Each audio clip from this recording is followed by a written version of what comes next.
sündisin Remmeli perekonda 1923. aastal. Peale selle, kui minu vend ja õde olid igavikku läinud. Et ma olin siis esimene peale nende, siis oli mul eriline hellitus. Ja ma olen väga tänulik oma vanaemale ja emale, isale, kes mind suure armastusega kasvatasid ja iga õde vend, keda lisati perekonda, olid nagu eriline väärtus. Ja ma tundsin, et nad olid nagu sama targad kui mina ja sama suured kui mina. Ma tegelesin nendega pidevalt ja kartsin, et keegi neid ära võib viia minu juurest. Need on esimesed mälestused, kui 2-aastane olin, aga vanaema kasvatas ka mind väga nõudlikult ja kord ütlesin isale, ära anna vanaemale kommi, kui sa tuled. Isa küsis, miks, aga vanaema paneb riiuli peale, aga mamma paneb suhu. Ja siis vanaema hakkas mulle seletama, kuidas ma olen isekas ja egoist ja mõtlen endale, et ma pean ikka mõtlema alati teistele, et teistel oleks parem. Need vanaema õpetused on siiani kestnud. Mina olen oma perekonnas olnud selline, kes on tõesti väga väärtustanud oma perekonda, sest see oli minu esmane kogemus oma perekonnas, kui ma olin väikene. Ja kui mul oli üks suur vill siin sõrme küljes, ma ei saanud sellest kuidagi üle ega ümber ja siis ma kuulsin, kui ma ütles, et see tuleb lahti lõigata ja see oli minu meelest šokk mulle. Ja siis ma läksin kardina taha ja palusin, taeva isa, võtta see vill ära. Ja kui ma sealt kardina tagant tulin, siis suure rõõmuga, siis ei olnud seda enam mu näpu küljes, ma sain sellest lahti. Ja ma olen sellest südamest tänulik Jumalale siiamaani, sest ükskõik kui raske või kui olukorrad on viinud sellistesse sündmustesse, mis tõesti lained löövad üle pea, aga siis on olnud üks põhiväärtus, pane põlved maha ja palveta. Kui ma mõtlesin sellele, et mida on andnud mulle minu perekond, siis põhiline, mida ma ütleksin oma pere kohta ja oma vanemate kohta, nad on andnud mulle Jumala pühaduse tunde, Jumala kartlikkuse. Ma ei oska seda nagu sõnadesse panna, aga kui suur rahu, kui suur Jumala austus oli meie peres. Eriti mul tuleb meelde näiteks kas või pühapäevade pühitsemine. See oli tõeline pühitsemine, see ei olnud mitte kommetalitus. Ja õhtupalved ja koos olemised, need olid täis tõsidust. Ja isa ja ema kutsusid meid alati korrale, kui kuidagi me kergemeelselt suhtusime sellistesse toimingutesse. Nii et see Jumala pühadus ja Jumala kartus, mis tänapäeval kipub natuke nagu hägastama, seda andis minu kodu mulle ja seda ma olen tõesti oma südames kandnud. Ma olen väga õnnelik, et ma olen sündinud sinna perre. Mu isa ja ema on mulle väga suureks eeskujuks olnud. Terve minu elu on mind aidanud, toetanud ja ma selles suhtes olen väga õnnelik. On õpendanud mind Jumala juures tulema ja see on väga suur au minu elule. Selle üle ma olen väga rõõmus. Minul on suur rõõm, et ma võin kuuluda Remmeli perekonda ja see on suur rikkus, et mul on nii palju õdesid ja mul on 2 venda ja minu meelest see on rikastanud minu elu, teinud rõõmsaks ja küllud imede rohkeks, et nii palju meid on. Ja tänu sellele, et meid on nii palju ja ma mõtlesin selle peale, et meid on tingimusteta armastusega kasvatatud. See on erakordne osa, kui ma mõtlesin oma ema peale, oma isa, oma vanaema, vanaisa, ei mingit tingimusi, kui sa oled nii, siis ma armastan sind, kui sa teed seda, siis ma armastan, vaid need armastus käis tingimusteta, kuna minuga oli natuke võib-olla rohkem tegemist, kui mõne teise lapsega, seda mina ei tea, aga mis minul oli suureks jutluseks, oli see, kui minu isa tahtis minuga rääkida, siis ta ei rääkinud seda teiste ees, eriti siis, kui oli vaja midagi noomivat ütelda või midagi selgitada, ta kutsus mind eraldi, et teised ei kuuleks, et isa mind noomib, siis me olime kahekesi ja need olid kustumatud mälestused minu elus, sest ma mõtlesin, kui tohutult suur tarkus oli antud ühe pereisale, ta oli üks tõeline pereisa, kes oskas kasvatada ka neid niisuguseid isepäised lapsi, nagu mina olin väiksena, niisugune üksi kõndija, üksi käia tahtsin siia-sinna ja ta suutis mind ilusti ohjadesse panna. Sellest ma olen talle väga tänulik ja tänulik kõigile oma õdedele, kes pidid minuga vaeva nägema, et mind ikka üles leida, kui ma ära kadusin. Minul on alati kõnetanud see meie perekonna vaimulik pärand, mida ma võisin juba sünniga kaasa võtta. Alates minu vanaisast, vanaemast, isast, emast. Ja see, mida nad edasi andsid oma vaimuliku eluga, oma eeskujuga, see on alati mulle jutlust öelnud. Ja teine asi, see nii lihtne, nagu ta usk oli, nad püüdsid seda nii lihtsalt ka meil edasi anda. Aga samal ajal nii järjekindlalt.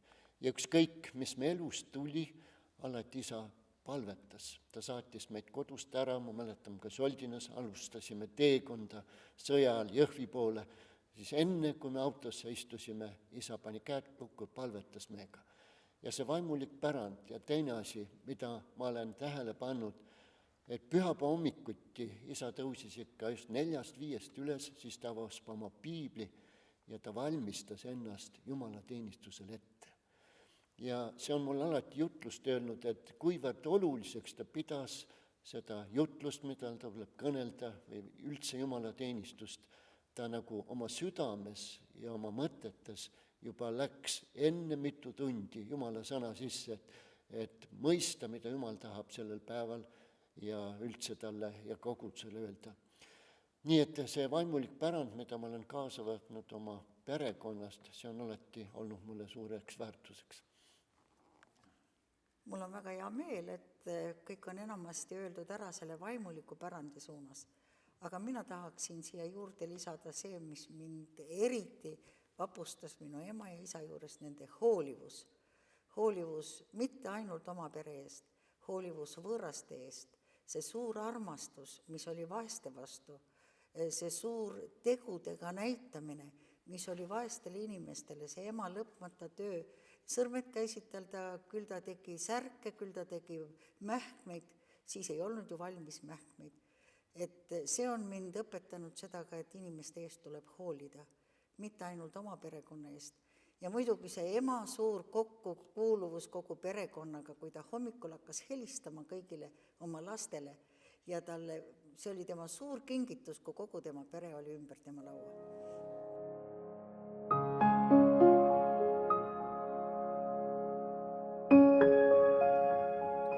Minu elu on teiseks muutnud minu abiellumine. Ma rääkisin vanaemale, et Teo tegi mul abielu ettepaneku, aga ma ei tea, kas ma tahan temaga abielluda või ei taha.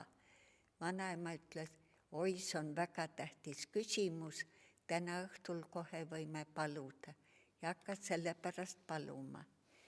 Ja hommikul, kui ärkasin, oli öösel nägin unes, et Teo kinkis mulle kuldsõrmuse punase kiviga ja räägin vanaemale õhinale, et ma nägin seda und.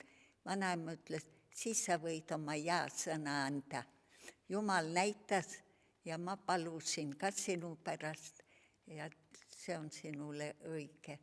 Ja nii mu elu muutus 51 aastat. Minu elusündmus on kõige põhjalikum ja kõige niisugune vapustavam elusündmus oli siis, kui ma sain ristitud. See oli minu elus üks selline pöördepunkt, mis viis mind õigele teele. Ja see on jäänud mulle siiani hinge, et see, mida ma peale ristimist nägin, see oli minule suur sündmus ja Jumala kingitus, et mis on mind hoidnud terve elu.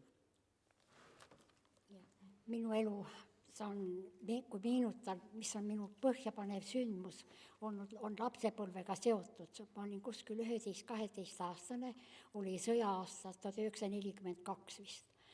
Aga me olime harjunud pühapäevakoolis käima, aga ma muretsesin oma õega Valliga, kes praegu meie keskel ei ole, et me peaksime ikka oma noorematele õdedele ja vendadele ka pühapäevakooli tegema.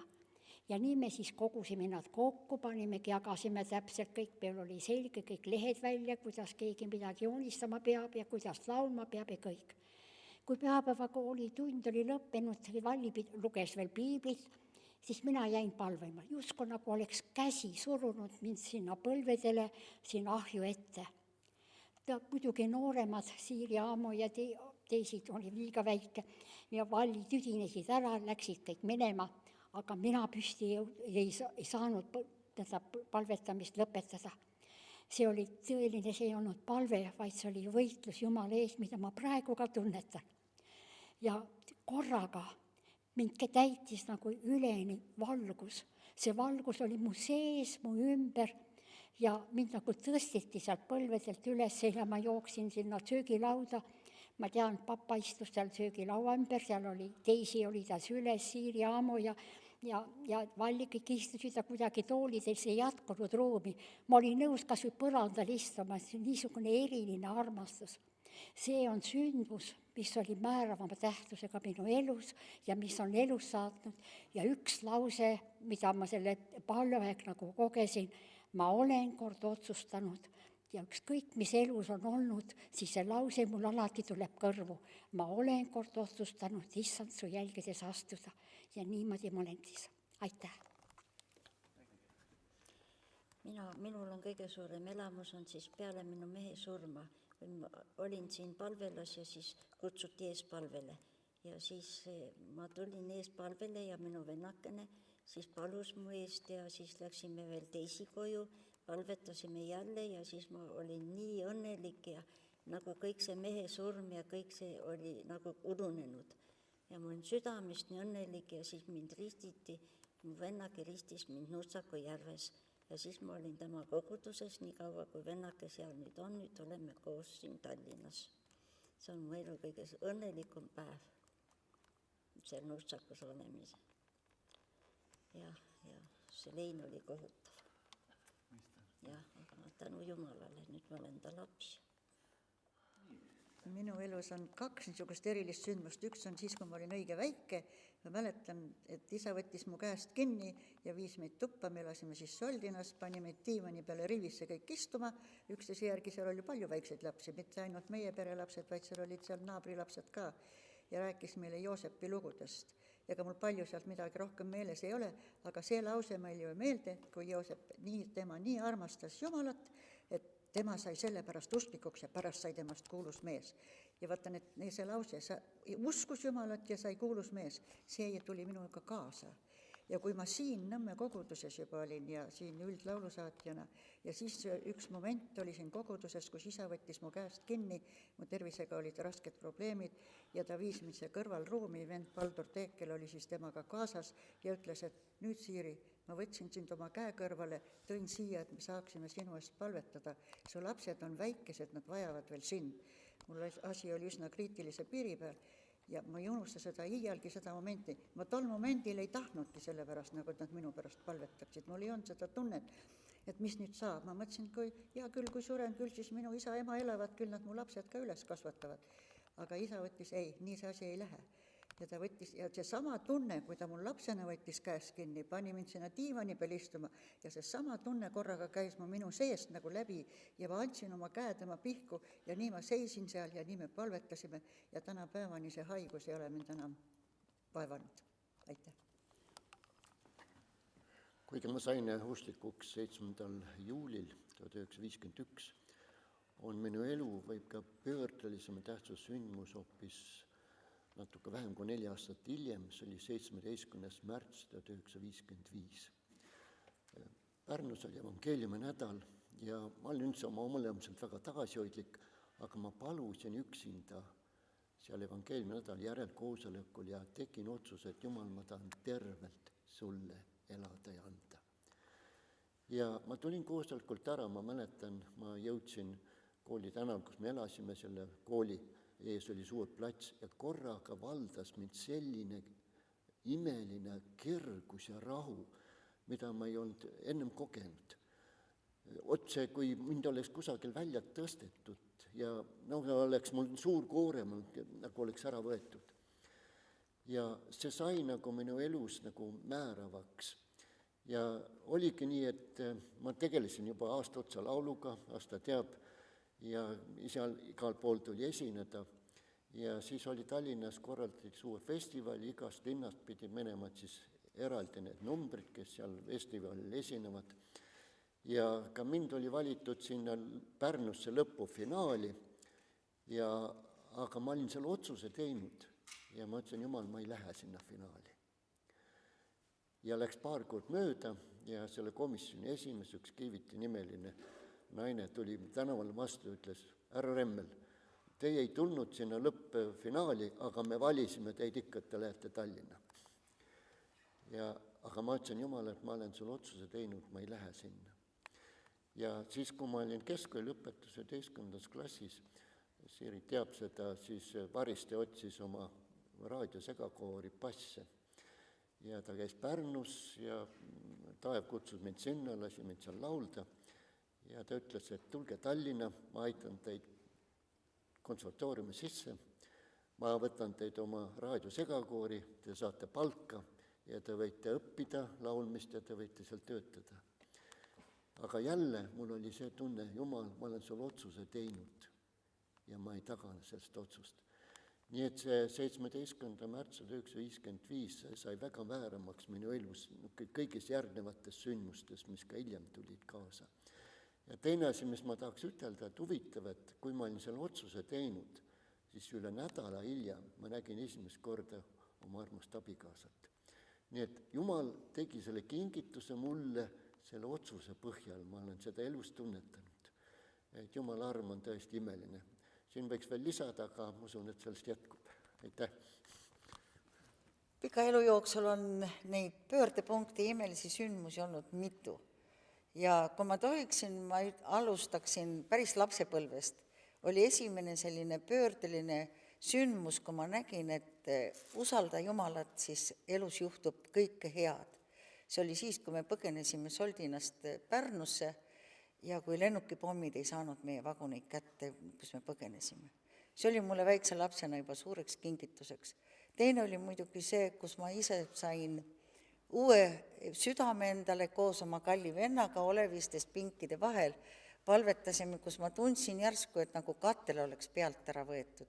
Nii me saime ka koos õnnistatud kogudusse, kahjuks mind ristiti Salaja jões. Aga kolmas sündmus, mis on juba minu eakaeas, on siis, kui Meego Jaamu minu eest palusid, kui ma sain terveks. Ja see on võib-olla kõige põhjapanevam, sest nüüd ma tunnen, et ma pean midagi väga-väga ruttu tegema Jumalale tagasi, mis ma oma elu jooksul võib-olla olen teinud maailmale. Et olen palju töötanud maailma jaoks, aga kuna mul päevi pikendati, siis oleks pühendatud Jumalale.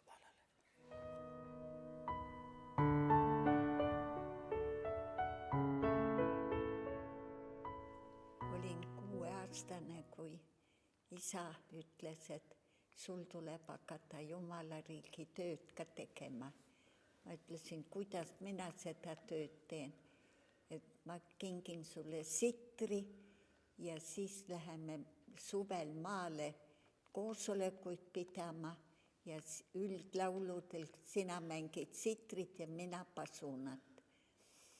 Ja papa kinkis mulle sitri ja õpetas tuurid ära, mängis pasunat, näitas siis pasuna otsaga, mis tuuri pidi tõmbama, kuna ma ei osanud. Ja maal siis üldlauludele mängisime kaasa.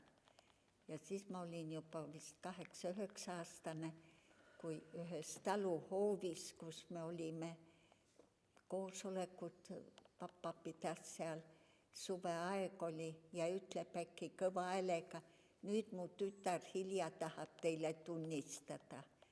kõigepealt hakkasin suure häälega nutma ja mamma sülle pugesin ja mamma ütles, kui juba papa ütles, sul tuleb minna. Loe mõni luuletus, mis sul peas on. Ma ütlesin, mul ei ole ju ja miks papa ütles. Ja papa ütleb, tule, räägi, mis Jeesus su heaks on teinud. Ja mina siis ei teadnud midagi paremat, ütlesin, Jeesus kinkis mulle sitri, papa ostis selle ja et ma tahtsin mängida ja nüüd ma mängingi Jeesusele. Papa ütles, see on väga hea, aamen. Nii et see oli esimene tunnistus. Teine mälestus mul on siis, kui ma olin 14-aastane. Isa oli siis Peeteli koguduse pastor ja ta oli kuskil evangeeliumi nädal, et ta oli ära sõitnud, oli jõulu 3. püha ja vanaisa kutsub mind enda juurde ja ütleb, et mul on hääl nii ära, ma laulda ei saa, et mine harmooniumi juurde ja saada, no ma neid laule olin seal õppinud ja ma ütlen numbri ja sa saadad seda.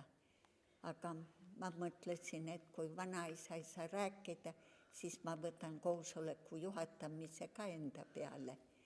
Ja nii oligi. Lugesin kirjakoha piiblist ja ütlesin, nüüd tõuseme püsti, oleme palves ja tegin alguse ja läksin, istusin siis vanaisa kõrvale, kus vennad istusid. Ja vanaisa ütles, sul läks väga hästi. Ja siis ütleb, nüüd ütleme naelale, et tema kõneleb. Ma mõtlesin, miks ma ütlen talle, ma tahan ise kõnelda. Ja siis ma pidasin jutlusse, milline see jutlus oli, seda ma ei tea. Aga vanaisa silitas mind küll peale selle ja ütles, et küsi nüüd, kas keegi tahab oma elu Jumalale anda. Ja siis ma ütlesin, nüüd algab järelkoosolek ja kes tahab elu Jumalale anda, tulge siia ette. Ja see oli, kui mamma ütles, et ta jalad värisesid ja ta oli nii erutatud, et ma sain ikka kõvasti noomida selle eest. Aga ise tegevus. No mind on laul saatnud terve elu. Nii kaua, kui ma mäletan ennast üldse olemas, ma olen kogu aeg laulnud. Küll siis siin väiksena ja päris pisikesena juba hakkasin laulma, aga hiljem ka edasi koorides juba ja ma mäletan seda, et esimene kord oli siis, kui me läksime väljasõidule Tartusse oma isa kooriga ja papa viis sinna kõiki meie lapsed riburada pidi seal.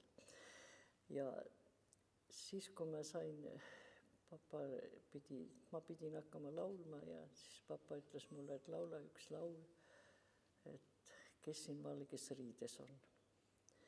Ja minul oli nii kurb meel, aga ma ikkagi laulsin selle laulu ära ja pärast Joeliga mängisime veel viiuliga ka kahekesi veel ühe pala. Ja see oli mulle igatahes suur elamus ja olen tänulik oma isale, et ta siiski juhatas ja õpetas meid nii,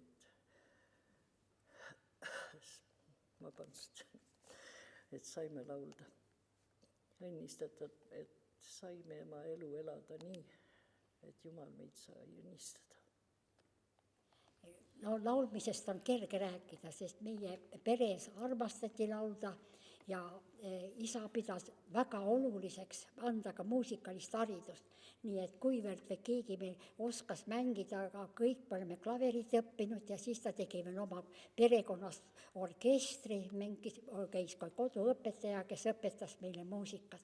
Nii et ta ise armastas muusikat ja see peres oli palju laulu. Aga mul on isiklikult meeles, ükskord papa ise laulis ka väga palju ja ma ka. Aga isa kord kõndis mööda tuba, Heli oli väike, oli ta süles.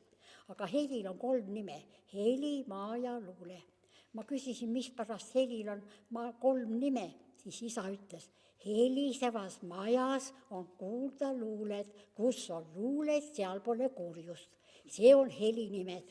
Ja nii, et see heli sai nagu tõesti nagu tähendusliku osa ka isa elust. Aga veel üks väikene naljakas näide, minule rääkis üks koguduse õde Pärnust, et ta ei ole nii huvitavat kassikontserti kuulnud, kui meie kodust akna taga. Me elasime Angerja tänaval, me istusime ümber laua kõik ja enne kui me sööma hakkasime, laulsime.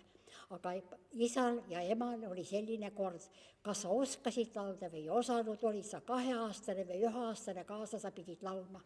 Aga muidugi kõrvalt kuulajal oli nii, et papa jäme bassi hääl, mamma kõrge distants ja siiski et jorisevad laste hääled järgi. Ta ütles, et see oli olnud väga koomiline, aga väga lõbus, nii et temale jättis see tegelikult sügava mälestus. Jah, mina laulsime ka, nagu kõik õed juba rääkinud, et me väga palju kodus laulsime ja mul eriti, ma käisin Astal sabas, sest Asta väga palju laulis oma ette, ma tahtsin kogu aeg ka ja siis ma ikka ütlesin oma isale ka, et tead, et kui mina suureks saan, mina tahan minna laulmist õppima, et ma väga tahtsin laulda. Aga siis tuli niisugune aeg, et tulin Tallinna pedagoogi ja seal oli oma koor ja need esinemised kõik ja väga palju saime esineda ja niimoodi see läks mul, et jäi see laulmine siis pooleli. Nagu isa ei olnud nõus, et ma lähen laulmist õppima, sest mine ikka õppi üks amet omale, et see ei ole amet. Ja siis ma läksin sinna pisipesasse ja õppisime seal, aga seal oli toredad. Meil oli seal siis lauluõpetaja, kes laulis ja mängisime ja seal ja niimoodi läks see laulmine. Ja siis ma olen Astaga kogu aeg käinud ja laulnud ikka, kui me kokku saame, ikka laulame. Ja nüüd koos jälle, nüüd siin Palvelas jälle me oleme koos ja laulame, et see on väga tore kõik. Väga palju on elus laulu olnud. Muusika on tõesti olnud minu elu osa ja sellepärast võib-olla, et minu ema ja isa on selle mulle südamesse istutanud ja nii nagu eespool õed on öelnud, me tõesti kasvasime laulu sees, lauluga koos, nagu laulu ja muusikaga koos. Isa armastas väga muusikat, ta mängis trompetit ja see nagu innustas kõiki tegema muusikat, aga mul oli see eesõigus, ma kuulsin, et ikka muusikat peab õppima, aga ma käisin lasteaias, Asta oli seal lasteaias, Astas, mis sa ootad? Juba võetakse õpilasi vastu sinna muusikakooli, et pane juttu siit Vadinal sinna, me elasime siis Pärnus, sa tead, kus see koolimaja on, mine sinna, läksingi sinna paljaste jalgega. Ja siis, kui mind seal ukse taga ootasin järjekorras, siis kes mind eksamineeris, proua Mardid, oli väga tugev muusikapedagoog ja ütles, et kallis laps, sul susse pole, ma ütlesin, ei ole. Ja siis, et ma ütlen, et mitte ei ole, ma ütlesin, ei ole aega. Ja ta ütles, et aga nüüd kuula, mis ma su käest küsin, hoolega pane tähele ja siis niimoodi siis ma sinna muusikakooli sattusin. Ta võttis mind kohe vastu ja käskis näpuga näidata, et kelle juurde sa õppima tahad minna, ma olin siis 7-aastane. Ma ütlesin tema just, kes mind eksamineeris ja muidugi ta oli väga väärikas pedagoog, mina sain väga hea muusika, selle alghariduse tema käest, see on mind toitnud kogu elu. Ja see nagu on mul elu palju kaasa aidanud, ma olen nagu muusikavaral elanud ja iseenda mured ja jaganud seal klaveri taga. Aga loomulikult isa juba alguses kohe, kui ma olin 1 aasta õppinud, nüüd sul on juba asi käes, et nüüd sa võid juba hakata üldlaulusi mängima. Pani mulle siis selle noodilaulu ette, 4-häälse noodi ja õppi siit laulud ära, et siis sa saad, kui vaja on, et sa saad kohe mängida. Aga nii varakult ma muidugi ei hakanud, aga üks 13-aastaselt juba siis läksin juba kogudusse kaasa aitama oma klaverimänguga. Aga ma ei ole mitte ise laulja ja ei ole mitte ise juht, aga mulle väga meeldib saata teisi, kui teised laulavad. See on minu elus üks väga niisugune rõõmu, minu elu üks rikkamaid osasid just, et mul on väga erinevaid koore tulnud saata ja väga soliste ja need on rikastanud minu elu. Nende inimestega kokku puutudes, nende muusikutega, kellega ma olen kokku puutunud, see on suur õnnistus olnud. Ja see on kandunud edasi ka minu lastesse ja ma ütlen, et minu lapsed on olnud mulle igati toeks, nad on elu suur kingitus mulle ja ka lapselapsed selles osas, et nad armastavad kõik muusikat. Ja muidugi erakordne on muidugi Aamo ja Meego, teie pere, kes on muusikud läbi ja lõhki. Ja mul on hea meel, et on muusika ja laul me perekonnas olnud esikohal ja ta on jäänud, olen vanaks saanud ja ikka see asi toidab mind veel, ikka see asi kinnitab mind, julgustab mind. Sellega on ka palju äpardusi olnud, vahel ei ole need asjad nii hästi välja tulnud, aga isa oli jälle julgustus, sest ei ole midagi. Kui läheb valesti, tuleb uuesti alustada ja teinekord paremini teha. ja see on tore olnud, ei jõua neid kõiki neid niisuguseid naljakaid lugusid siin esile tuua, aga ma ütlen ikka, et see on hea, kui on üks isa, kes julgustab ka siis, kui üldse midagi välja ei tule. Kui Taimi siin eespool ütles, et hääled ei olnud mitte kõik ühesugused, igaüks proovis ise ka teist häält või kolmandat häält juurde laulda, aga ega see väga hästi vahest välja ei tulnud. Aga ma ütlen seda, et see on üks suur õnn perekondades, kus lauldakse. See kujundab laste iseloomu, see kujundab nende nägemust ja kuidagi leplikkus on laulu kaudu palju kergem tulema ka laste südamesse, teinekord, kui on ebakõlad perekonnas, laulu kaudu kuidagi see leppimine tuleb kiiresti. Sa ei saagi aru, kui sa oled unustanud juba lauldes kõik selle, mis sa teisest võib-olla halvasti mõtlesid, või keele peal oli mõne halb sõna ütelda, jäi ütlemata, laul võttis kõik selle ära. See on väga tore, aitäh. Minu esimene mälestus lauluga on seoses just isaga, see oli pühapäeva hommikuti, siis isal oli aega, siis ta võttis oma truba ja siis ta mängis ja siis ma ei mäleta, kui vana ma olin, aga ta ütles nüüd aamu, laula sina ja mina mängin teiste häält juurde, ma tohi segamini minna. Nii et see oli esimene kord siis, kus isa pani mind nagu iseseisvalt laulmata. Ja nii me arenesime selle lauluga koos ja ma usun, et me perekonnas just oli väga palju pühapäeva hommikuti, me kunagi enne ei läinud kirikusse, kui me olime kodus juba laulnud, palvetanud ja nii edasi. Ja see kõik, mis isa nagu kaasa andis, pühapäeva tähtsuse, et see on lapsepõlvest jäänud mulle väga meelde. Ja teine asi, mis nagu on siin juba ka nimetati, et meie perekonna õhtupalvet. Et ma mäleta, kui vana ma olin, aga meil oli juba meie isa palve peas, sest alati see perepalve lõppes meie isa palvega. Ja mul on nii meeles, ma olin üsna pisikene ja seal sõnad, et anna andeks meie võlglastele ja mina mõtlesin, mis see võlglastele küll on. Et ma ei osanud seda võlglane sõna vist ei teadnud ja mõtlesin oma mõttes, et mis see võlglastele küll on, eks ole, et anna andeks see võlglastele. Nii et huvitavad mõtted vahest lapse peast läbi käivad, aga nii need on, aga sellega isa nagu viis meid selle vaimulikule lainele.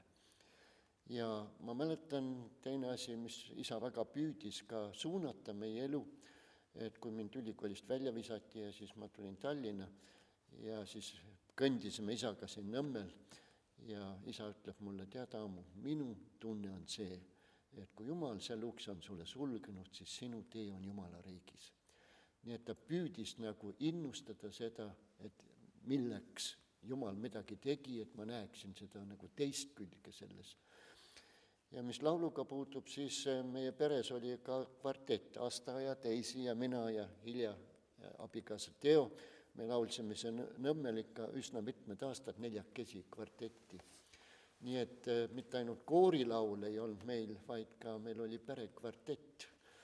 Nii et, ja mis teine asi, mis mul on ikka ka meeles, et vahest, kui ma siin juba Tallinnas olin ja isa oli üsna palju matuseid, siis kui mul vähegi oli vaba aega, siis ta võttis mind matustele kaasa. Ja vahest oli ka väljas, oli 15 kraadi külma ja 100 lund ja siis ta ütles alati, nüüd laula aamu üks laul. Nii et temal oli see oluline, et ka matusel nagu midagi saaks muusika kaudu inimestele edasi anda.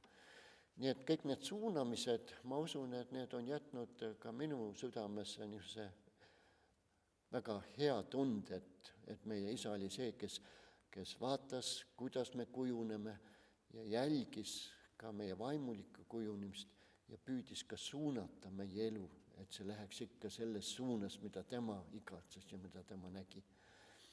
Ja kui ma mõtlen veel tagasi oma vanaisale, siis vanaisa enne surma, ta kutsus meid kõik lapselapsed oma voodi juurde ja igaühele ta ütles midagi. Ja ma mäletan, ta pani oma käed mu peale, õnnistas ja ka tema südames oli see, et see Jumalargi töö, ind võiks edasi minna põlvest põlve. Nii et kõik see suunamine oli nagu meie pere kaudu ja ma usun, et see on väga palju Jumalariigi töös meile aidanud. Aitäh. No ma arvan, et mina juba sündisin enne sündi, kas juba tunnetasin laulu, sest perekonnas oli ju kogu aeg laul. Ja kindlasti, kui ema alles mind kandis, siis juba lauldi. Ja kui ma olin õige pisikene, siis ma nagu heligi pugesin Asta juurde, et õpeta mul see laul ja mul ei ole iialgi meelest ära, kui ma olin väga väike, Asta pesi Pärnus põrandaid ja ma olin väikse oma pingiga ta kõrval kogu aeg, et õpeta nüüd mulle. Edaspidi me juba Astaga väga palju oleme laulnud. Ja tõesti ka elu rõõmsatel ja kurbadel hetkedel. Ja nagu siin on jutuks olnud, meie isa ärkas hommikul hästi vara ülesse ja tema lemmiklaul oli juba, kui me suured olime, Jeesus vara välja tõttab, iga ukse ette ruttab, koputab, et lastakse sisse hinge peiuke. Ja seda me pidime siis kaasa laulma, aga tavaliselt pühapäeva hommikul mul on nagu praegu need helid kõrvus, me ärkasime ülesse selle lauluga. Kui ma juba natuke suurem olin Pärnus ja vanemad lapsed olid juba Tallinnasse kõik ära läinud, siis isa ütles, et õpi Siiriga need matuselaulud selgeks, et tulge minuga koos matusele ja siis me käisimegi mina, Siiri ja Aamo isaga koos matusel, et aitasime laulda talle, et võtta õige hääl. Ja nii nagu Aamo juba ütles, et ükskõik kus me olime, et ta palus ikkagi laulda. Kodus rohkem meie perekondlikul sündmustel oli ema see, kes ütles ükskõik mis sünnipäeval, nüüd tuleb laulda see sünnipäevalaul, nüüd palun esinege, nüüd palun laulge veel, vaat see on isa lemmiklaul, laulge kindlasti seda Astaga. Et see oli nagu nii. Ja nii nagu on juttu juba meie õhtupalvetest, siis kindlasti need lõppesid alati lauluga. Ma olen seda elus kasutanud ka praegu oma suure kasuperega, et me ei lõpeta kunagi ühtegi sündmust, kui me ei laula laulu. Ja meie perekonna kõik sündmused lõppesid tol ajal õhtulauluga, väsinud olen hingata, tahan ma nüüd uinuda. Ja see on nagu meile mingisuguseks jooniks ja pühalikuks lauluks jäänud. Ja nüüd ka, kui me oleme kõik koos, vahest ütleme, laulame seda lapsepõlve laulu ja siis tuleb väga-väga soe tunne südamesse ja mul on väga hea meel, et kallis Taavo on selle laulule teinud väga toreda arranžeeringu. Väsin olen hingata, tahan ma sest uinuda, taeva isa hoiastab mind nüüd oma armu.